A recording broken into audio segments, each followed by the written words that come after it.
Ikalabimpitong kabanata. Ang kaunting pagkain na pinagsasaluhan ng may kapayapaan ay higit na mabuti kaysa sa maraming pagkain, ngunit may alitan. Pamumunuan ng marunong na lingkod ang nakakahiyang anak ng kanyang amo, at sa kanilang mamanahin makakabahagi pa ito. Sinusubok ng Panginoon ang puso ng tao katulad ng pilak at ginto, na sinusubok sa apoy kung ito ay tunay o hindi. Ang taong masama ay gustong makinig sa kapwa niya masama, at ang taong sinungaling ay gustong makinig sa kapwa niya sinungaling. Ang kumukutya sa mahihirap ay inaalipusta ang kanyang manlilikha.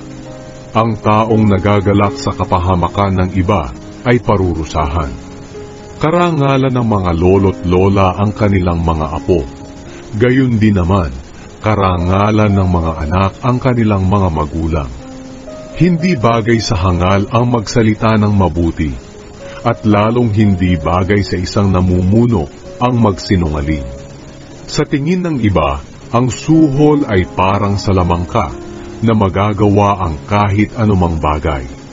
Kung patatawarin mo ang kasalanan ng iyong kaibigan, mananatili ang inyong samahan. Ngunit kung patuloy mong uungkatin ang kanyang kasalanan, masisira ang inyong pagkakaibigan. Sa isang saway lang, natututo ang taong may pangunawa. Ngunit ang taong mangmang ay hindi natututo, hampasin mo man ng walang awa. Laging naghahanap ng gulo ang taong masama, kaya ipapadala laban sa kanya ang isang taong malupit na magpaparusa sa kanya. Mas mabuti pang masalubong mo ang isang osong inagawa ng anak, kaysa sa hangal na gumagawa ng kahangalan. Kapag kasamaan ang iginanti mo sa kabutihang ginawa sa iyo, palaging may masamang mangyayari sa sambahayan mo. Ang simula ng away ay katulad ng butas sa isang dike. Kailangang tapalan bago lumaki. Kasuklam-suklam sa Panginoon ang taong nagpaparusa sa taong walang kasalanan o nagpapalaya sa taong may kasalanan. Walang kabuluhang pag-aralin ang taong hangal, sapagkat hindi naman niya hinahangad ang matuto. Ang kaibigan ay nagmamahal sa lahat ng panahon, at nagkaroon tayo ng kapatid upang sa kagipitan ay tumulong. Ang taong nangakong managot sa utang ng iba ay kulang sa karunungan. Ang taong gusto ng kasalanan ay gusto rin ng kaguluhan, at ang taong mayabang ay naghahanap ng kapahamakan. Hindi uunlad ang taong baluktot ang pag-iisip, at ang taong sinungaling ay dadanas ng kasawian.